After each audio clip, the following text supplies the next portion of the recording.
I know that you've heard many times at this conference that marketing growth equals business growth. Nedbank IMC, getting up close and personal, is really all about what can we do differently also as human beings. So picture the scene. We're away on holiday. For me, it would be the Greek Isles, lots of sun, sand, swimming. And we're about 10 of us in the house. We wake up in the morning, we stumble through to the kitchen, we put the kettle on, and what's the first thing we say to each other when we see each other in the kitchen? How did you sleep? So if we think about our brains, it's really hardwired in terms of these emotional centers, the prefrontal cortex, for executive decision making, your problem solving, your collaboratively, tuning into each other, the reading of body language, the making decisions. And we've got to think about how we can use our brains and optimize our interpersonal skills. So let me share a few tips with you about how sleep can really enhance your interpersonal skills. I speak as a marketeer myself. I began my career in marketing for 3 multinationals. So I've sat on the side of the marketing desk and I've sat on the side of the brand agency, and I really know the tensions that lie between, and the tensions internally with all those soft skills of active listening and really understanding each other, and most importantly, the ability to communicate clearly and influence other people. So if we think about the emotional intelligence around all of this, I look over here and I look at these 8 measurable EQ competencies. And yes, we can measure these and we can also learn them. And these are all enhanced by getting more effective sleep, that is hours of sleep, and deep sleep. So before I take you into a few tips to enhance your EQ and your interpersonal skills, let's speak about the science of sleep. So the first question I ask you, how many hours of sleep are you clocking up per night? And when I ask that question locally and worldwide, people are saying, on average 5, 6, 6.5. But don't worry, Joni, I wake up feeling fabulous. Well, I'm telling you that the neuroscience of all of this is that you need a minimum of 7 hours sleep per night. And as marketeers, sometimes we burn that midnight oil and we work long hours during the week and we say we can catch up on the weekends. Not true. There's a circadian rhythm in your brain, and that's your body clock. That really is the conductor for your whole ecosystem, your hormones, your moods, etc. And our body clock, our circadian rhythm, really resonates with consistency. So 7 hours a night, Monday to Sunday. So that's the quantity story of sleep. The quality story of sleep is that there are 4 stages of sleep. So that first stage, you put your head on the pillow and you're just nodding off and the dog barks or a hooter goes and you're kind of frazzled and wake up. That's stage 1. Stage 2, you've put the head on the pillow, you kind of hear that hooter but you're not startled. And then stage 3 and 4 is that deep, deep sleep. And that deep sleep is so necessary for your brain to get rid of a daily plaque that builds up in the brain, and that is called beta amyloid. And the reason you need to know about that is that that is a silent killer if there's a buildup. So wait for it. We have seen Alzheimer's, Parkinson's, dementia, and all sorts of cancer, not just in the brain, of course, in the entire body, ramping up worldwide. So if that plaque is building up, a bit like plaque between your teeth, you are sure to get one of these dreaded diseases. The research is robust. We need 7 hours minimum, but we mostly also need that deep sleep stage 4 and stage 3. So in your brain, you kind of cycle down stages 1, 2, 3, 4, cycle up, and we have a rapid eye movement. And that's where you consolidate the memories of the day, the things that you've learned. And as marketeers, there's a lot of learning along the way. So you really want that. You want to keep growing. You want to keep inching forward. And your REM sleep is incredibly important. So that's a bit about the science of sleep, and that's enough about the science of sleep. Let's now really speak about the tips. What could you do differently as a marketeer? So I'll start off with the moment you wake up, because actually a good night's sleep starts from the moment you wake up. So here are the things that I do, and hand on heart, I do all of these things. I am a frustrated neuroscientist, so I have read a lot, I have been to many courses, and I listen to the podcasts weekly, and I'll refer you to some of the really top sleep scientists in the world. The first thing I do when I wake up in the morning is, before my feet and my legs swing out of my bed, is I think about the day ahead. What are those challenging meetings that could be coming up? Where do you have to change mindsets? Where do you have to sit around a table and really collaborate as a marketeer? What are the things that you have to do during the day? And I visualize those meetings, and I visualize some of the tricky things I have to get done. And of course, if we look at the EQ model to the side of me here now, is that we really want to do that with aplomb.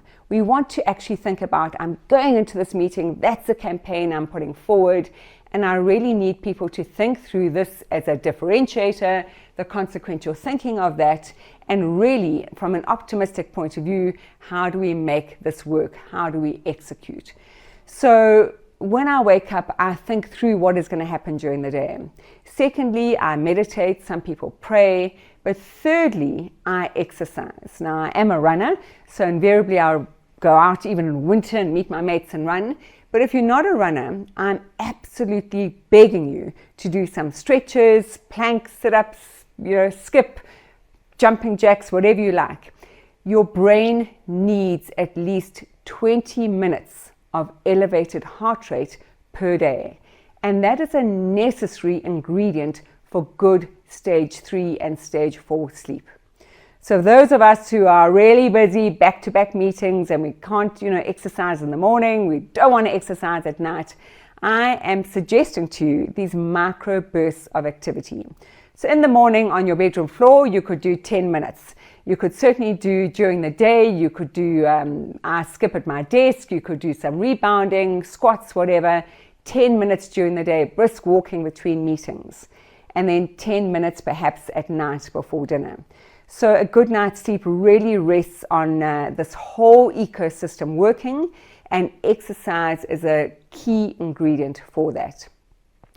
And here is the next tip for the start of the day, and this tip people do not like.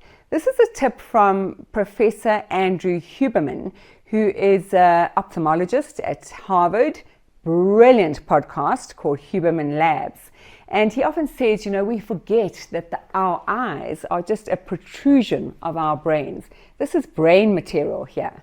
And really, if you think about the eyes and you think about, your brain working, all of these emotional centers and your cognitive prefrontal cortex all working together to enhance the way you deal with others and interpersonally communicate in a strong and clear way, you really should be starting the day by seeing natural sunlight. So that's absolutely what I do, whether I'm outside running or whether I'm doing some stretching. I will look at sunlight for at least 2 minutes, even from my veranda. And then he says, in terms of a good night's sleep, and this really didn't go down well for me in the beginning, is that you should not have caffeine for the first 2 hours after waking. Ugh. We go to that kettle and it's tea or coffee or green tea. But actually, from a brain science perspective, is that you want to delay that first cup of coffee by 2 hours. So that when you are meeting in the afternoons, that dreaded 3 o'clock or 4 o'clock meeting, you're not getting those deliverables done, the action plan's not unfolding, and there's a bit of anger in the meeting, and it's not courageous conversation anymore, you're cutting each other off at the knees. Our mood swings later in the afternoon. So when you delay that first cup of coffee for 2 hours, what you have is less, and the technical term is adenosine buildup in your brain. So you feel less wildebeest noddy, and you can actually feel sharper and more energized in the afternoon. So try it. Wake up in the morning, have some rooibos tea. I have hot water and lemon, and then I have my first cup of coffee 2 hours after waking. So that is my morning routine. my day unfolds as it does, and hopefully I'm using a lot of my EQ skills here and my interpersonal skills. And then I want to kind of fast forward to key ingredients for a good night's sleep as the end of your day. I often say, look, we really need to bookend our days, the start of our day and the end of our day. So how you land the plane, using this metaphor as your brain as the, that cockpit of the plane with all the knobs and all the, lights going on and off. How you land the plane is important. And of course, you need to have a long runway at the end of the day. So very often we are working fairly late and we're wired, but we're tired and we're carrying on and we've had supper. And if you've got children, we put the children to bed. And then you're like, no, I need to sleep. It's getting late now. What's happening now? And you just cannot quieten down the monkey mind. So this long runway that I'm talking about is the 60 to 90 minutes before you go lala. What are the things you could do to really ensure that you have this good night's sleep? This is also not a popular tip. So 90 minutes before I go to bed, I switch off all devices, TV, laptop, mobile phone. It's really proven that that blue light that goes into our eyes, this extension of the brain, delays the production of melatonin. Working late at night is false economy. Your brain is not as sharp the next day, and surely when you're tired, you'll be grumpy. So moods change, anger, frustration, irritation, etc. We know that even positive moods are decreased when we are tired. So honor your sleep. It's all about prioritizing it. 60 to 90 minutes before you go to bed, switch off all devices. The second thing that I do that is a ritual for me is that my bedroom is only for 3 things. So even if a family member wants to have a rigorous conversation, it's not going to happen in my bedroom. I do not work in my bedroom. I don't watch TV in my bedroom. Your bedroom is only for 3 things: sleep, intimacy, and reading. So make that a sanctitude. And it's a myth to say that, if you can't fall asleep and you're battling, you should just power through. If you're battling to fall asleep, what we know from cognitive behavior therapy for insomnia is that you should get out of bed. So have a novel nearby. I read a novel every night, sometimes only 2 pages, but get out of bed if you are battling to fall asleep. Go to the lounge, read your novel, have low lighting, obviously just water, clearly not on any device. And when you're feeling tired, then go back to your bed. So honor that time at the end of the day. It's not only the beginning of the day, but it really is the end of the day. If you want to enhance your EQ skills in terms of playing to your strengths, getting the best out of others, living purposefully, you really have to get a good night's sleep of 7 hours, and of course that deep restorative stage 3 and stage 4. What we do know with working with people in any industry actually is that if you don't sleep well, you are going to skip that exercise. If you skip that exercise, you're probably going to feel more stressed. Actually, stress and sleep are inextricably linked. The more stressed you are, the less you're able to get a good night's sleep. And then what happens when you're stressed? Your body produces extra leptin, and that makes you kind of not feel satiated, extra ghrelin, which makes you eat more, so you get fat. We don't want that. It's bad for your heart health. It's bad for your brain health.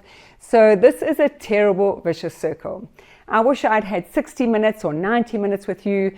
I would have titled it for marketeers, the Nedbank IMC Up Close and Personal, Sleep Your Way to the Top. But we haven't had that. We've had 15 minutes together, and I'm really hoping that you start to prioritize quantity and quality of sleep so that you too can self-manage differently, and most importantly, boost your emotional intelligence and interpersonally get the most out of the people that you work with, and for sure your significant others who live in your home.